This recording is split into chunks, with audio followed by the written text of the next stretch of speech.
Nós estaremos estudando nesta manhã parte do capítulo 11 do livro de Apocalipse.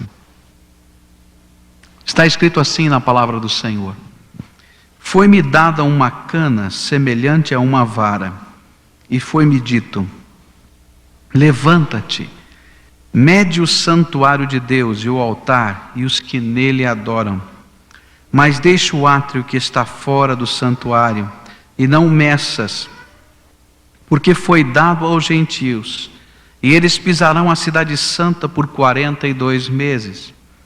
E considerei as minhas 2 testemunhas que, vestidas de saco, profetizem por 1260 dias. Estas são as 2 oliveiras e os 2 candeeiros que estão diante do Senhor da terra. E se alguém lhes quiser fazer mal, das suas bocas sairá fogo e devorará os seus inimigos. Pois se alguém lhes quiser fazer mal, importa que assim seja morto. Elas têm poder para fechar o céu, para que não chova durante os dias da sua profecia, e têm poder sobre as águas para convertê-las em sangue, e para ferir a terra com toda sorte de pragas, quantas vezes quiserem. E quando acabarem o seu testemunho, a besta que sobe do abismo lhes fará guerra, e as vencerá e matará. E jazerão os seus corpos na praça da grande cidade, que espiritualmente se chama Sodoma e Egito, onde também o seu Senhor foi crucificado. Homens de vários povos e tribos e línguas e nações verão os seus corpos por 3 dias e meio, e não permitirão que sejam sepultados. E os que habitam sobre a terra se regozijarão sobre eles, e se alegrarão, e mandarão presentes uns aos outros, porquanto esses 2 profetas atormentaram os que habitam sobre a terra. E depois daqueles 3 dias e meio, o Espírito de vida, vindo de Deus, entrou neles, e puseram-se sobre seus pés, e caiu grande tremor sobre os que os viram. E ouviram uma grande voz do céu que lhes dizia: Subi para cá. E subiram ao céu em uma nuvem, e os seus inimigos os viram. E naquela hora houve um grande terremoto, e caiu a 10ª parte da cidade, e no terremoto foram mortos 7.000 homens, e os demais ficaram atemorizados, e deram glória ao Deus do céu. E é passado o 2º ai, eis que cedo vem o 3º. Vamos orar a Deus. Pai, nesta hora, quando abrimos a Tua palavra, e queremos estudá-la, queremos, Senhor, dizer que não temos competência humana para fazer isso, mas queremos Te pedir em nome do Senhor Jesus, que o Teu Espírito Santo nesta hora se manifeste no meio do Teu povo, e que o Senhor nos dê compreensão da Tua palavra, e que o Senhor aplique a palavra viva, eficaz, verdadeira nos nossos corações, e que o Teu Espírito nos vivifique, e que sejamos, Senhor, abalados pelo Teu amor, pelo Teu poder, pela Tua presença aqui entre nós. Fala conosco. É aquilo que Te pedimos em nome do Senhor Jesus. Amém. Os irmãos podem se assentar. Os estudiosos do livro do Apocalipse classificam o capítulo 11 como o mais difícil e ao mesmo tempo mais importante desse livro. Mais difícil porque ele contém sérios problemas de interpretação. E ninguém poderá dizer que tem a palavra final com relação à interpretação desse capítulo. Já dissemos quando começamos a estudar algum tempo atrás esse livro, que quando se trata de profecia e interpretar-se profecia, nós temos que ter bastante zelo, para que não estejamos nos fazendo senhores da palavra ao invés de servos da palavra. E haverá coisas que não estarão claras, que nós vamos depender de revelação, de discernimento de Deus, quem sabe ao longo da nossa própria vida, da nossa própria história. Nós vamos, ao longo da exposição desse texto, vamos caminhar versículo por versículo, demonstrar algumas dessas dificuldades e apresentar então as opiniões que temos à luz das dificuldades. Mas a importância desse capítulo está no fato de que ele contém um resumo de todo o conteúdo restante do livro de Apocalipse. Ele, na verdade, é uma introdução que mostra tudo o que vai ser dito daqui para frente. Está ali colocados várias coisas que vão acontecer no final da história e que a Bíblia vai revelar com detalhes, agora estão de modo compacto apresentado nesse capítulo.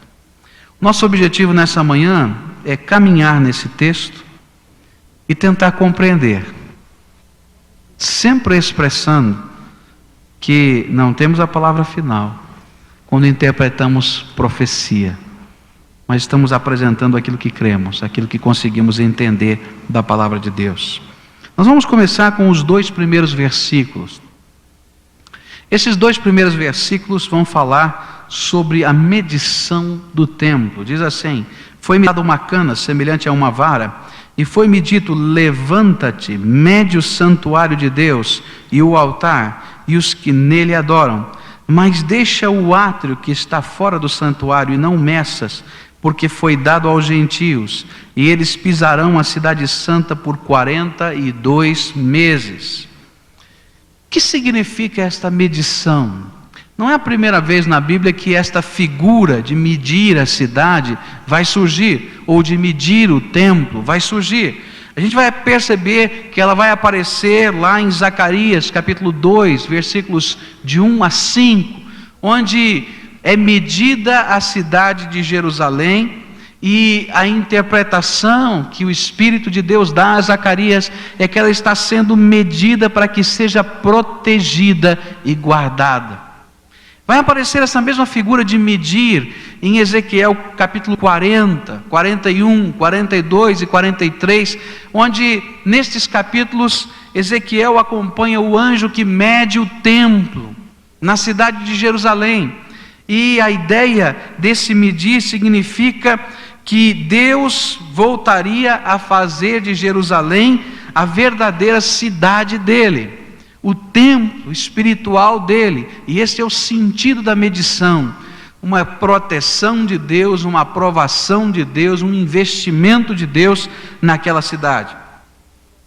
Existem alguns textos no Velho Testamento onde medir também vai aparecer no sentido de delimitar uma cidade para a sua destruição. E aí nós podemos entender que uma cidade pode ser medida para a bênção ou para a maldição. Esse é o sentido da palavra de Deus. Para mim, aquilo que entendo nesses 2 versículos é que esta cidade está sendo medida para a bênção. E a ordem é mais ou menos essa: olha, você vai medir o santuário de Deus, o altar e os que nele adoram. E aí a gente já pode entender que a medida agora não é tão literal, porque ele não quer saber a altura dos adoradores, qual é o tamanho deles, mas ele está de alguma maneira identificando o santuário de Deus aqui na terra. Ele não está falando do templo de Jerusalém, porque nesta época em que João escreveu esta profecia, o templo de Jerusalém deveria já estar derrubado pelo menos 20 anos.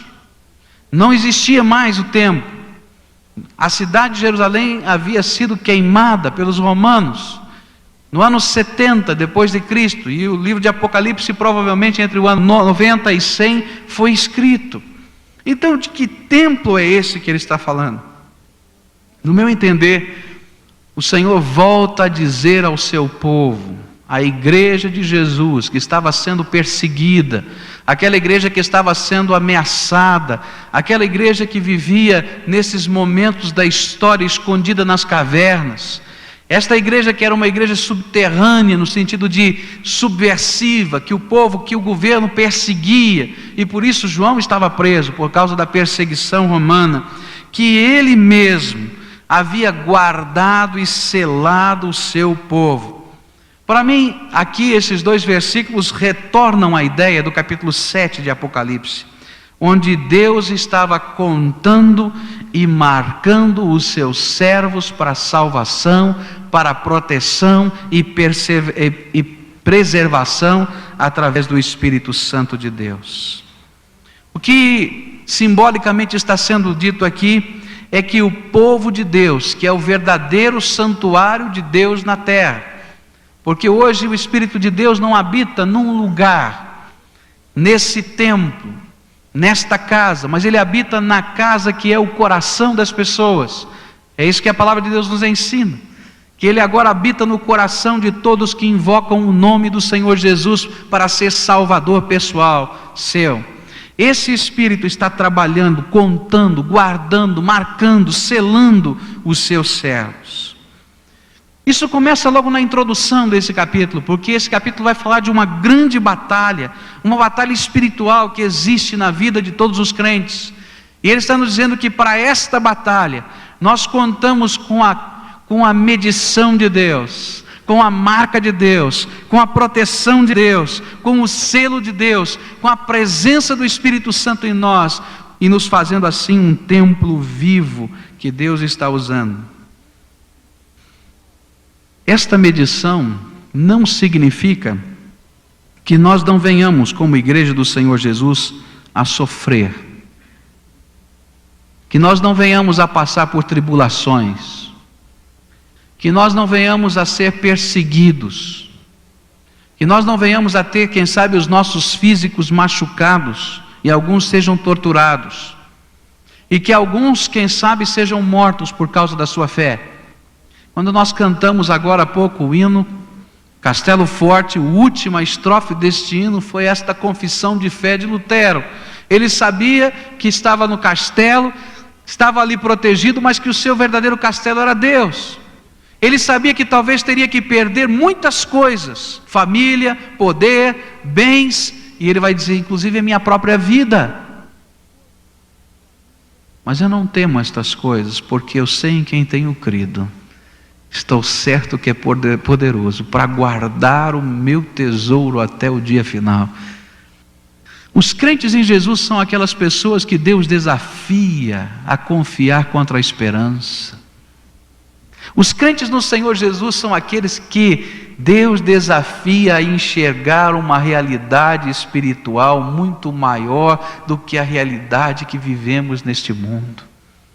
Quando nós lemos 1 Pedro, nós vamos encontrar o desafio deste homem de Deus, desse discípulo do Senhor Jesus, este homem que passou por grandes tribulações e que foi vítima, mártir da fé. Mas esse homem dizendo, olha, vocês não podem comparar as tribulações que vocês vivem nesta vida com o prêmio soberano da graça que Deus tem preparado para nós.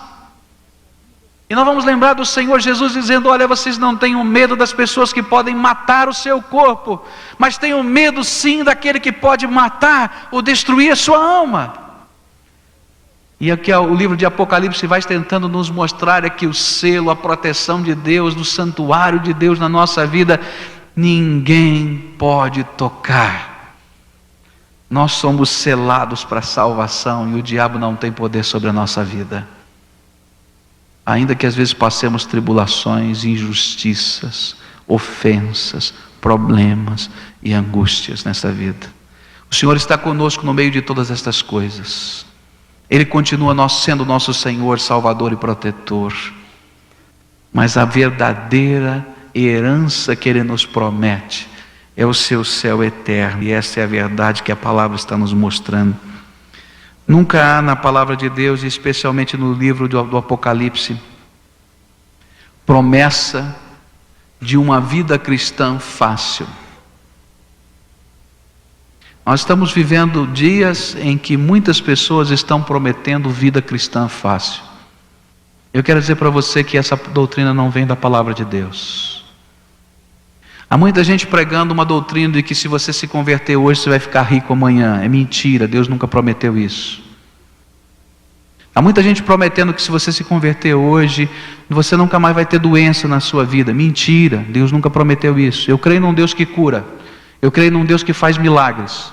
Mas a palavra de Deus nunca me prometeu que não haveria mais enfermidade nessa terra. Porque o último inimigo a ser derrotado é a morte, diz a palavra de Deus. Quando tocar a última trombeta, esse inimigo vai ser derrotado. Ressuscitarão os mortos e não vai haver mais morte. Mas enquanto houver morte nessa terra, vai haver doença. Existe muita gente pregando um compromisso água com açúcar com Jesus. Tipo de compromisso de que Deus, dá-me o teu reino, tua vontade eu não tenho tanta certeza em fazer.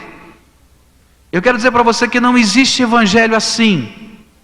Quando se aproximaram os escribas e fariseus diante de João Batista e que queriam algum tipo de compromisso desse jeito, eu estou disposto a participar da cerimônia, eu estou disposto a participar da festa, eu estou disposto a participar, quem sabe, do apelo do sermão, mas não estou disposto a mudar de vida. Ele olhou para aqueles escribas e fariseus e disse assim: raça de víboras, quem disse para vocês que vocês vão escapar do fogo que incendeia esta floresta? Não vão não, o fogo já está chegando aí. Porque não existe, meus irmãos, vida cristã sem compromisso. Não existe vida cristã sem fidelidade. Não existe vida cristã sem mudança. Não existe vida cristã sem santificação.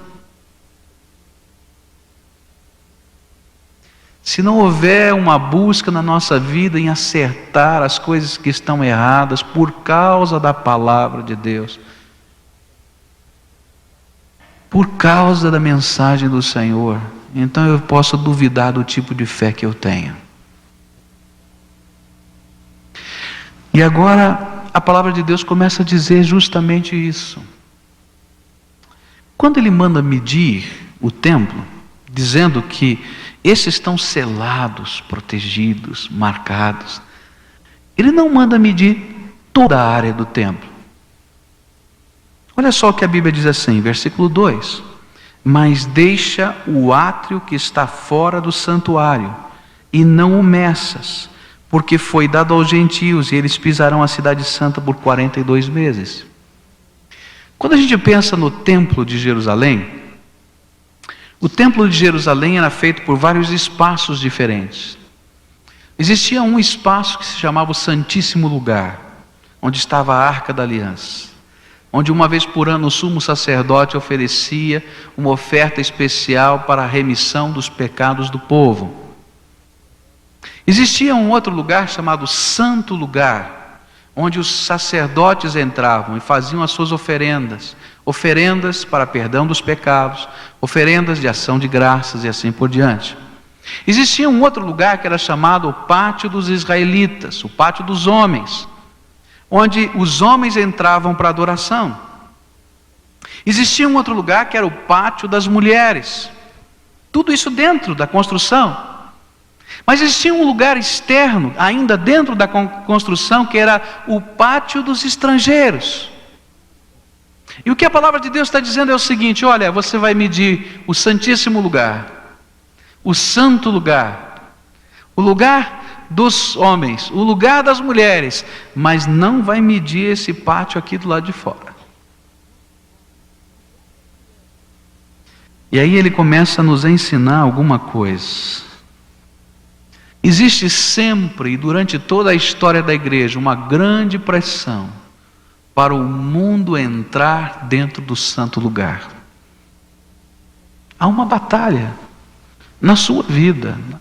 Essa batalha não acontece, meus queridos, aqui nesse ambiente apenas, ainda que aconteça aqui dentro, mas acontece principalmente dentro do seu coração. O santo lugar de Deus hoje é o seu coração, onde o Espírito Santo habita. E existe uma batalha muito grande na sua própria vida para que outras coisas estejam no santo lugar de Deus. E o que vai acontecendo é que muitas vezes nós vamos permitindo que a nossa vida adquira estas características que não vêm do céu, que não são da graça, na forma de pensamentos, na forma de atitudes, na forma de palavras, de intenções, de alvos de vida. E o que vai acontecendo é que nós não temos comunhão com as coisas santas de Deus, porque não há comunhão. E o que a palavra de Deus está dizendo: olha, você vai medir o santo dos santos, o santo lugar, o lugar dos homens, o lugar das mulheres, mas esse pátio externo, onde o mundo está tentando entrar, onde as coisas estão se misturando, onde você não consegue distinguir o que é realmente verdadeiro. Não meça não, porque eu não coloquei o meu selo sobre estas coisas. Continua havendo joio no meio do trigo. Só que não tem o selo de Deus. Há muita gente que está na igreja, que canta, que ora, que louva, que lê a palavra, mas está faltando compromisso genuíno com o Senhor Jesus. Enquanto não houver um compromisso total e integral, uma entrega total e integral, Deus não pode colocar a sua marca. Deus não pode colocar o seu selo. Ele não pode bater o carimbo de aprovado, porque não está aprovado. Olha bem para a tua vida, é isso que a palavra de Deus está falando. Ele vai nos dizer que existe um tempo, 42 meses. 42 meses vai aparecer esse tempo várias vezes aqui nesses próximos capítulos, capítulo 11, 12, 13, ele vai aparecer de várias formas. 42 meses ou 1260 dias, você multiplica 42 por 30, vai dar 1260 dias. Vai aparecer na forma de 3 anos e meio, que é mais ou menos isso. 42 meses dá 3 anos e meio, não é? E a gente vai vendo que esse tempo é mais ou menos delimitado. E o que Deus está tentando nos revelar quando Ele fala desse tempo? Toda vez que a Bíblia fala sobre tempo, ela não está preocupada em marcar para você uma data na folhinha. Tal dia Jesus vai voltar. Não, Ele tem um ensino para nós. É uma forma simbólica de indicar um período durante o qual algumas coisas estarão acontecendo simultaneamente. Ele está dizendo que durante esse tempo, as nações do mundo, os incrédulos, parecerão dominar o mundo no qual o povo de Deus manterá o seu testemunho. Então ele vai dizer que ao longo desses 42 meses, os gentios, os povos, pisarão a cidade santa por 42 meses, estarão lá fazendo todas as suas coisas. Durante esse tempo parece que vai haver um grande domínio. Isso foi profetizado pelo Senhor Jesus. Lucas 21, versículo 24, diz assim: e Jerusalém será pisada pelos gentios, até que os tempos destes se completem. Ele está falando desse tempo. Não me pergunta quantos meses, quantos anos, não sei, e a Bíblia não vai revelar. Mas está dizendo que haverá um tempo em que Deus estará trabalhando simultaneamente, que o diabo também vai estar trabalhando nessa terra. E eu quero dizer para vocês que o tempo de que a Bíblia fala é hoje, é agora. Estas coisas estão acontecendo. Enquanto Deus está medindo o santuário dele, marcando pessoas, está havendo uma batalha espiritual. E é interessante perceber que João aqui no Apocalipse vai nos mostrando que essa batalha, ela tem facetas diferentes. Ela tem facetas dentro da igreja, dentro do povo de Deus, que a gente poderia chamar mais espirituais. Mas ela tem facetas econômicas, ela tem facetas políticas, ela tem facetas sociais. E de repente a gente vai percebendo que essa batalha está acontecendo em todas as áreas da nossa vida e da nossa sociedade. A gente vai perceber governos comprometidos com o diabo. A gente vai perceber pessoas comprometidas. Vamos perceber pensamentos comprometidos. Nós vamos perceber ideologias comprometidas. E nós vamos perceber essa batalha acontecendo. E essa batalha acontece dentro da sua casa. E você não pode fugir dessa batalha. Algumas pessoas pensam que se ele desligar a televisão, acabou a batalha. Acabou a batalha na casa dele. Acabou nada. Ele vai sair na rua, a batalha vai continuar. Ele vai para o trabalho, a batalha vai continuar. Ele talvez pense, olha, se eu entrar dentro do mosteiro, a batalha vai terminar. Não vai não, porque a batalha está dentro do coração também, está dentro da mente. E é isso que a palavra está nos ensinando. Durante o tempo da igreja, é o nosso tempo. Durante o tempo do fim, o tempo que antecede a volta do Senhor Jesus, que são esses 42 meses proféticos, 1260 dias. Ao mesmo tempo em que Deus mede um povo e sela um povo, ao mesmo tempo o diabo também está trabalhando nessa terra. Eu não preciso provar isso muito, basta você andar na rua. E você vai encontrar pessoas pregando o Evangelho. Talvez você seja uma delas. Mas você vai encontrar também coisas que estão acontecendo que são processos satânicos, declarados às vezes. Nós estamos inseridos dentro dessa palavra profética. Estes 1260 dias ou 42 meses proféticos estão sendo contados desde a ascensão do Senhor Jesus até a sua volta. E quem conta esse tempo é Deus. Nesse período, nós que somos servos do Altíssimo, temos sido contados e selados. Nós, na verdade, somos o santuário de Deus na terra. Não mais apenas um templo, uma construção, mas é a nossa vida. E nós somos juntos esse grande santuário de Deus. Nós temos a promessa de proteção e salvação do Senhor. E sabemos que estamos inseridos no meio de uma batalha.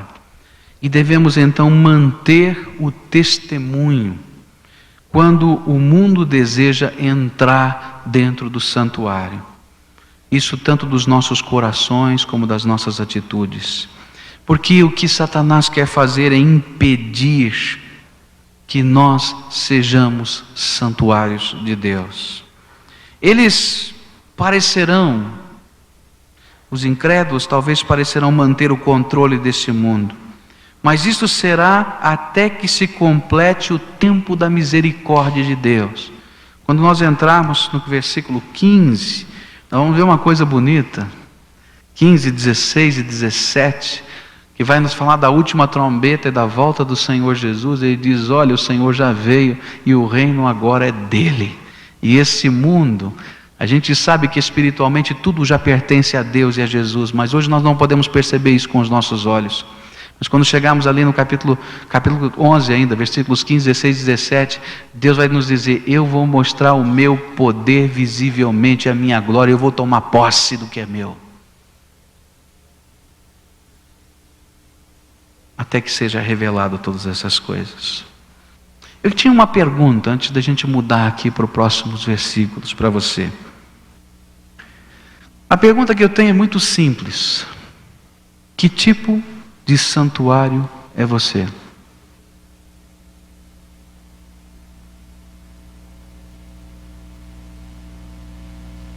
Que tipo de santuário é você? Você é o santuário do Deus vivo, onde a glória dele pode ser percebida. Toma cuidado para não ser o pátio dos gentios, onde a mistura é tão grande que a gente não pode identificar nada, porque lá Deus diz que não coloca o seu selo. A segunda coisa que vai surgir agora, a partir do versículo 3 até o versículo 6, são as testemunhas, 2 testemunhas. E considerei as minhas 2 testemunhas que, vestidas de saco, profetizem por 1260 dias. E estas são as 2 oliveiras, os 2 candeeiros que estão diante do Senhor da terra. E se alguém lhes quiser fazer mal, das suas bocas sairá fogo e devorará os seus inimigos. Pois se alguém lhes quiser fazer mal, importa que assim seja morto. Elas têm o poder para fechar o céu, para que não chova durante os dias da sua profecia, e têm poder sobre as águas para convertê-las em sangue, para ferir a terra com toda a sorte de pragas, quantas vezes quiser. De que João vai falar agora? Que testemunhas são estas? E aqui então vem o maior problema de interpretação deste capítulo. Existem várias escolas que interpretam esse capítulo de várias maneiras diferentes. Existe uma escola chamada escola futurista, que interpreta literalmente esta profecia. Então diz que vai surgir no final da história 2 profetas. Antes da volta de Jesus, surgirão 2 líderes cristãos com um poder magnífico e que estarão dando o último testemunho na terra. Alguns desta escola chegam a dizer que esses 2 seriam Moisés e Elias. literalmente, que voltariam à terra para pregar. Outros chegam a dizer que seriam Elias e Enoque, que estariam voltando para pregar. A grande dificuldade que eu tenho para aceitar esta interpretação está em Mateus 17, especialmente quando fala de Moisés e Elias, ou de volta de mais alguém. Mateus 17, versículos 11 a 13, onde Jesus nos ensina que o profeta Elias, que voltaria, não era, vamos dizer assim, a volta física de Elias, mas era um profeta à semelhança dele. E ele disse: ele já veio, e era João Batista. Ele vai dizer exatamente isso. E o profeta que viria à semelhança de Moisés também já veio, que era Jesus. E então fica muito difícil crer que eles estariam voltando à terra. Talvez ficasse mais fácil crer que Deus vai levantar 2 profetas magníficos nesse período final da história. Não sei, mas eu tenho algumas dificuldades com esta escola. Existe uma outra escola que também é bastante complicada, é a escola histórico-contínua. Eles interpretam os 1260 dias como se fossem 1260 anos. E eles dizem que esse é o período da apostasia da igreja até a reforma. E as 2 testemunhas seriam a verdadeira igreja que permaneceu ao longo da história. Alguns dessa escola dizem que essas 2 testemunhas foram os grandes reformadores, Lutero e Melanchthon, que surgiram e que profetizaram contra os erros da igreja. Existem algumas dificuldades nessa linha de interpretação, porque ela exige, ela faz com que todo o Apocalipse seja apenas um livro profético futurista. Então já aconteceu o cumprimento no passado, mas não teria nenhuma mensagem para o povo que recebeu esse livro naquele tempo. Então João não estaria passando nenhuma mensagem de consolo, simplesmente oráculos futuristas. E não seria então aquilo que João diz que é o seu livro, um livro de consolação e ânimo à igreja sofredora do seu tempo e de todos os tempos. Então para mim parece muito difícil crer nessa interpretação. Existe uma outra escola, que é chamada escola exegética, e vê nestas 2 testemunhas a igreja de Jesus Cristo, tanto judaico como a gentílica, tipificada num modelo, num exemplo, onde nós poderemos compreender a missão desta igreja como testemunha do Senhor, a autoridade desta igreja e o destino desta igreja. Para mim me é mais fácil crer nesta interpretação, de que essas 2 testemunhas sejam a igreja de Jesus tipificada, nessa linguagem simbólica que todo o livro de Apocalipse apresenta. E se esta é a interpretação, então nós poderíamos dizer que o grande arauto do fim é a igreja de Jesus. E agora eu queria que vocês parassem para pensar na nossa responsabilidade. Jesus deixou a igreja durante esses 1260 dias, durante esses 42 meses, que é o tempo que vai desde a sua ressurreição e ascensão até a sua volta, como a testemunha ou as testemunhas da mensagem do Evangelho. E isso pode ser comprovado em toda a palavra. Qual é a missão da testemunha? Qual é a missão da testemunha? Veja só o versículo 3.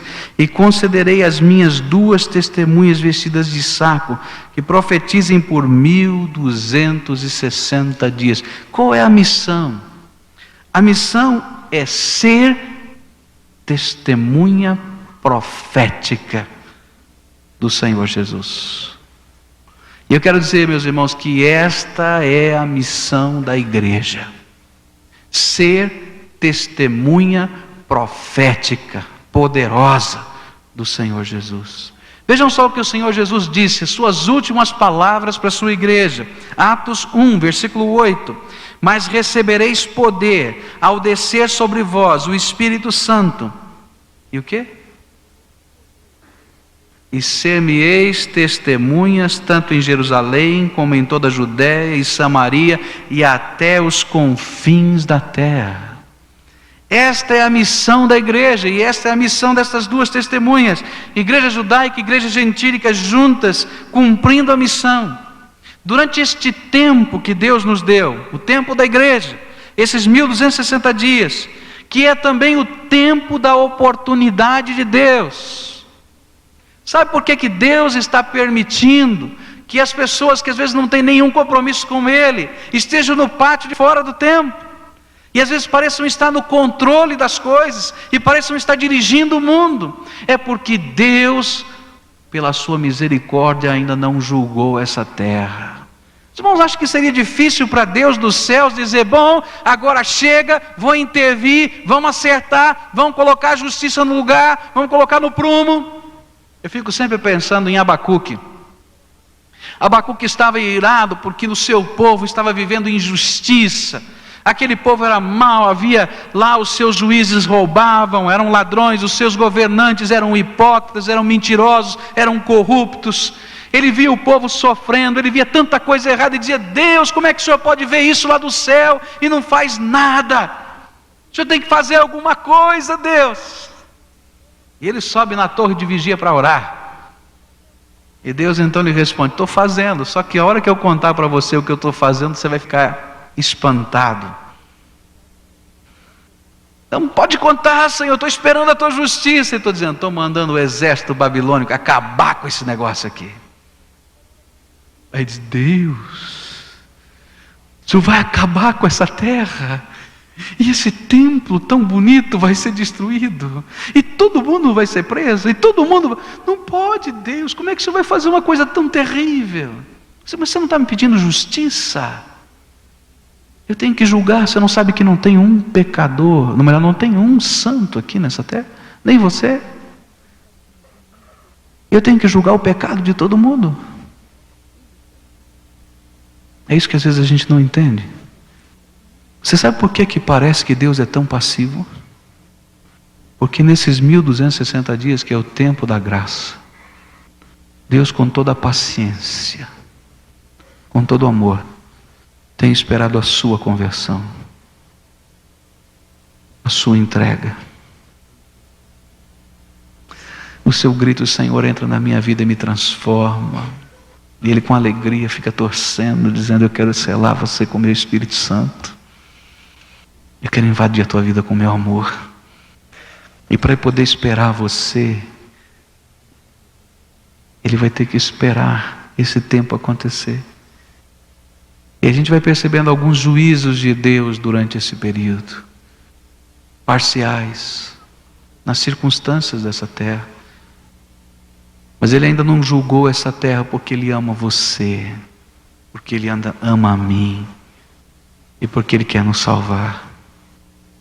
E durante esse tempo Ele colocou você e eu e a igreja de Jesus nessa terra como testemunha. E a nossa missão neste mundo é sermos uma voz profética que anuncia ao mundo tanto o amor de Deus em Cristo Jesus. Jesus te ama e quer te salvar. Quanto o iminente juízo do Senhor que se aproxima. Olha, essa decisão precisa ser tomada rápido, porque o tempo do fim está chegando, e pode chegar muito rápido na tua vida, porque o tempo do fim para nós acontece quando eu parto dessa vida. Ainda que não tenha acontecido talvez para o mundo inteiro, acabou para mim o meu tempo, e eu vou ter que me encontrar com meu Deus, e o juízo de Deus há de ser manifesto. E eu preciso pregar, dizer às pessoas, e essa é a missão da igreja, a minha missão, a sua missão, a missão do povo de Deus, sermos testemunhas. Jesus quer te salvar. Jesus morreu na cruz por você, mas é também dizer: olha, a tua decisão tem efeitos eternos, salvação ou perdição eterna, porque Deus vai julgar. Foi para isso que o Senhor convocou a sua igreja. E isso deve ser aquele que vai motivar a sua igreja a viver nessa terra. Nós estamos aqui para sermos testemunhas do Senhor Jesus. Agora eu quero dizer para você que simultaneamente ao nosso testemunho, vai existir uma batalha contra Satanás, que vai se identificar a cada dia. Nós vamos poder perceber que essa batalha, ao mesmo tempo que estamos pregando a palavra, dizendo essas coisas, o inimigo vai tentar estar fechando os olhos das pessoas, para que não creiam. Mas cada pessoa é livre para escolher o que quer fazer. Nós temos que decidir. Às vezes nós somos tentados a parar e desistir da nossa missão, ficar quietinho no nosso canto. Bom, deixa aí, agora eu já tenho a minha salvação, está bonitinho aqui, legal, que ótimo, vou ficar no meu cantinho. Mas Deus nos chamou para outra coisa, para com coragem nós estarmos pregando que só Jesus Cristo salva e estejamos cumprindo a nossa missão. Eu quero dizer para os irmãos que nós somos as testemunhas de Jesus. E a grande tristeza que às vezes eu carrego no meu coração é que às vezes a igreja dele não entendeu a sua missão. Meus irmãos, nós não estamos aqui para termos cultos bonitos. Presta atenção. Nós não estamos aqui para sermos uma potência financeira. Nós não estamos aqui para cantarmos bem, para tocarmos bem.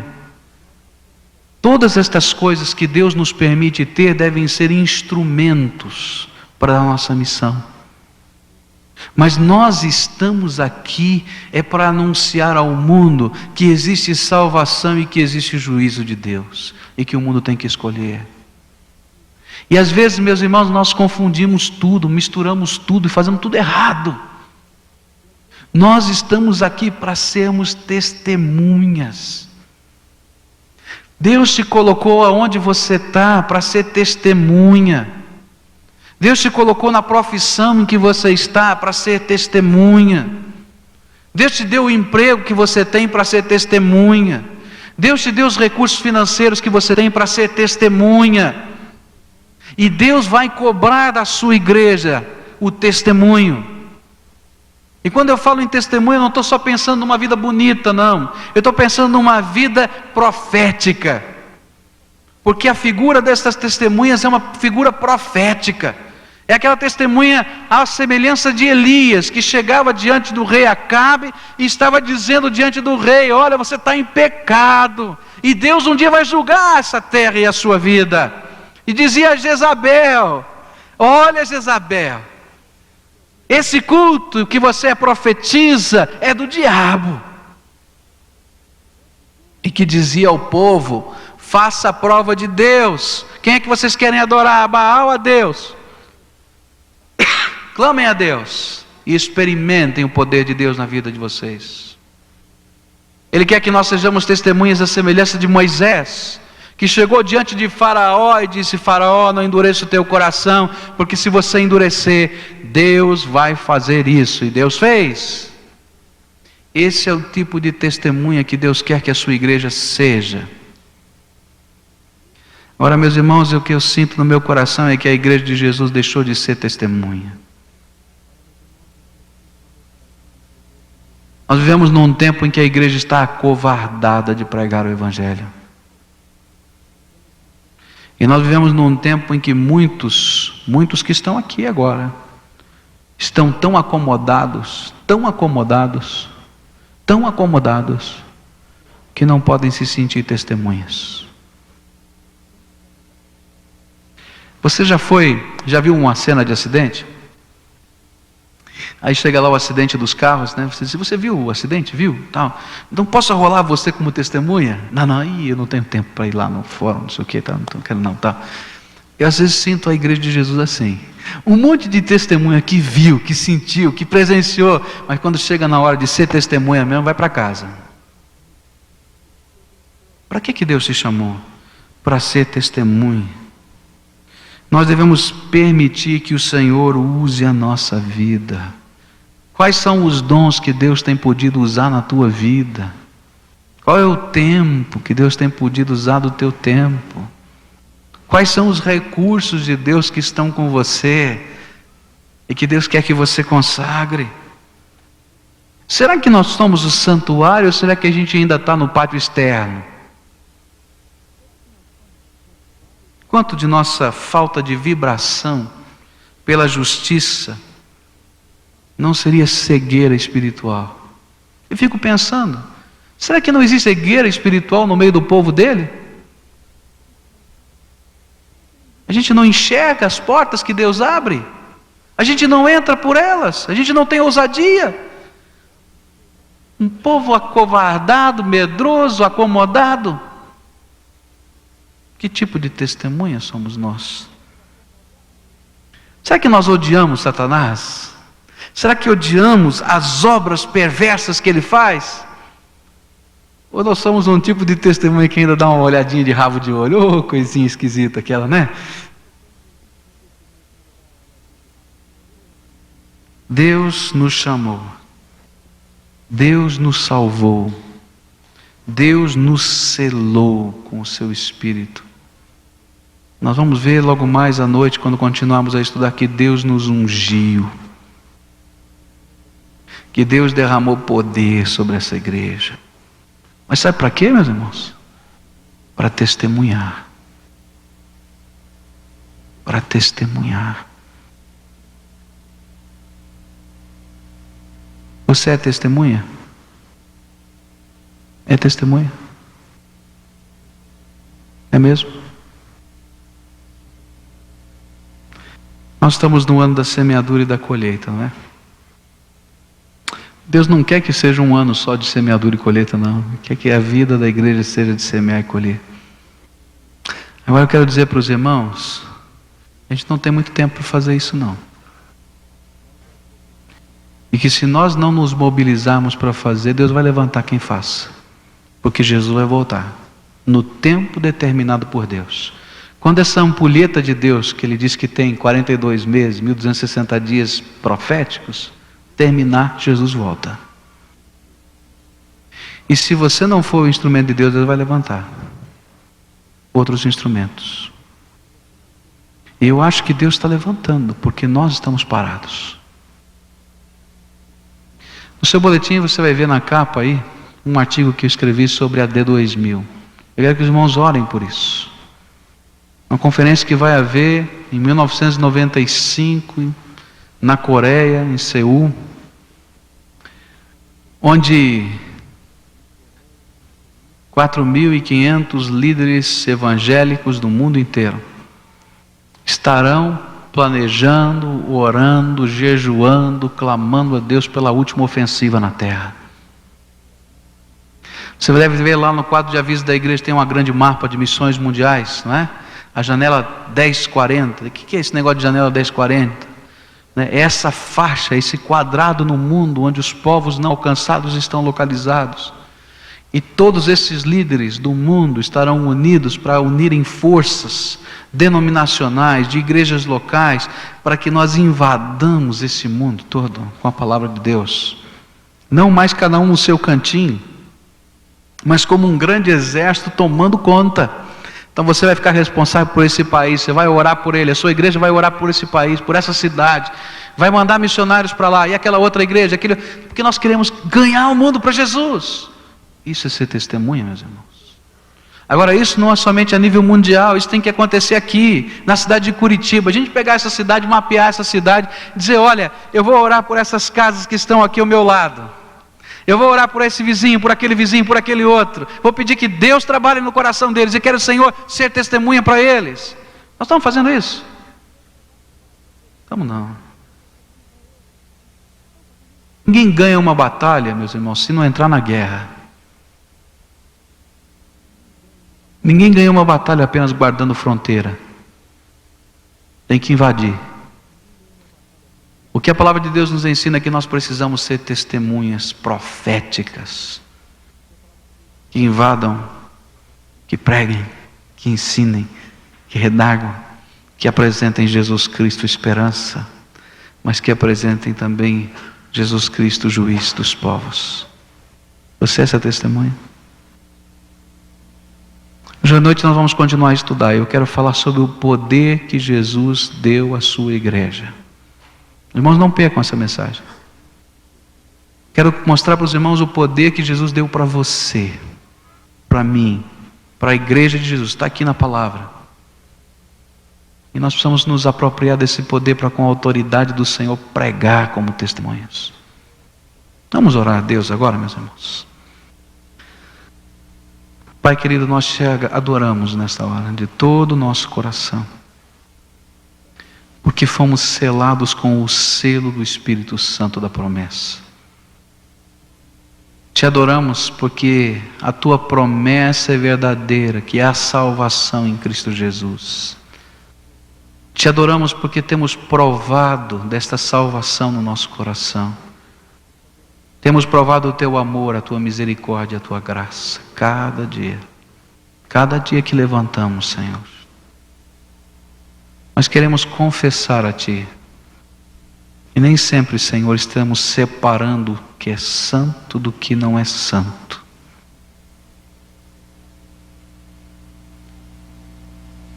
Perdoa-nos, Senhor, por isso. Perdoa porque aqui dentro desta igreja há muitas pessoas que ainda não têm um compromisso com Jesus. De verdade, Senhor. Aquela entrega total, sem senões. Eu quero te pedir nessa hora que haja um quebrantamento do Espírito Santo aqui, Senhor. E que o teu Espírito mostre o compromisso que tu queres que estejamos firmando contigo. Eu quero, Senhor, também te pedir que nesta hora, tu levantes no meio deste povo que aqui está, as tuas testemunhas, Senhor Jesus. Ah, Senhor, dá-nos coragem, dá-nos ousadia, dá-nos, Senhor, o sentido de missão que vem do Senhor, que nos incomode. Ó Senhor, eu quero te pedir que o Senhor incomode o coração do teu povo, mostrando a perdição, mostrando a necessidade de salvação, mostrando a angústia dos homens, para que nós sejamos, Senhor, a comunidade da misericórdia, a comunidade da salvação, e que nós estejamos indo lá, Senhor, apresentar Jesus. Abre os nossos olhos para enxergar pertinho de nós, mas abre os nossos olhos para enxergar o mundo inteiro que o Senhor quer salvar, ao mesmo tempo em que salvamos aqui pertinho de nós. Ó Pai, em nome de Jesus eu te peço que esse movimento do Espírito de Deus esteja acontecendo na minha vida e na vida dos meus irmãos, e que esta, Senhor, seja uma igreja que testifique Jesus aqui dentro, mas muito mais lá fora, todos os dias, todas as horas. No nome de Jesus assim pedimos e oramos. Amém, Senhor Jesus. Amém. Que a graça e a paz do Senhor Jesus acompanhe cada um dos irmãos na volta aos seus lares.